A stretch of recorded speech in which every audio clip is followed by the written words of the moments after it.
Je peux te parler ce matin parce que tu somnoles, que tu es malade, que tu as la fièvre. Chez nous, la vitesse est beaucoup plus importante que chez vous. Je ne parle pas de la vitesse qui se déplace d'un point à un autre, mais de la vitesse qui ne bouge pas, de la vitesse elle-même. Une hélice est encore visible, elle miroite. Si on y met la main, elle coupe. Nous, on ne nous voit pas, on ne nous entend pas, on peut nous traverser sans se faire de mal. Notre vitesse est si forte qu'elle nous situe à un point de silence et de monotonie. Je te rencontre parce que je n'ai pas toute ma vitesse et que la fièvre te donne une vitesse immobile, rare chez les vivants. Je te parle, je te touche. C'est bon le relief. Je garde encore un souvenir de mon relief. J'étais une eau qui avait la forme d'une bouteille et qui jugeait tout d'après cette forme. Chacun de nous est une bouteille qui imprime une forme différente à la même eau.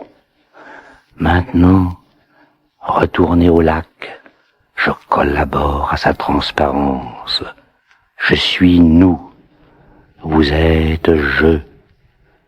Les vivants et les morts sont près et loin les uns des autres, comme le côté pile et le côté face d'un sou, les 4 images d'un jeu de cubes. Un même ruban de clichés déroule nos actes, mais vous, un mur coupe le rayon et vous délivre. On vous voit bouger dans vos paysages. Notre rayon à nous traverse les murs. Rien ne l'arrête. Nous vivons épanouis dans le vide. La poésie ressemble à la mort. Je connais son œil bleu. Il donne la nausée. Cette nausée d'architecte toujours taquinant le vide. Voilà le propre du poète. Le vrai poète est, comme nous, invisible aux vivants. Seul ce privilège le distingue des autres. Il ne rêvasse pas, il compte, mais il avance sur un sable mouvant. Et quelquefois, sa jambe enfonce jusqu'à nous.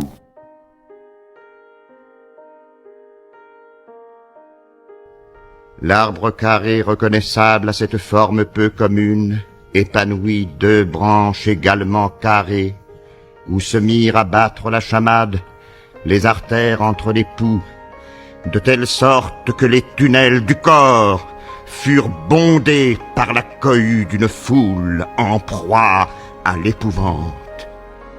C'était lavé, déchiré, désossé, souillé, ravagé, crevé, désarticulé, dressé, penché, couché, perché, noué, cloué, décloué, recollé, écartelé, fendu, fendu, répandu, pendu, tendu, détendu, étendu, hissé, pavoisé, affiché, giflé, flagellé, marqué de toute éternité, depuis l'écriteau tordu jusqu'aux bottes des égoutiers.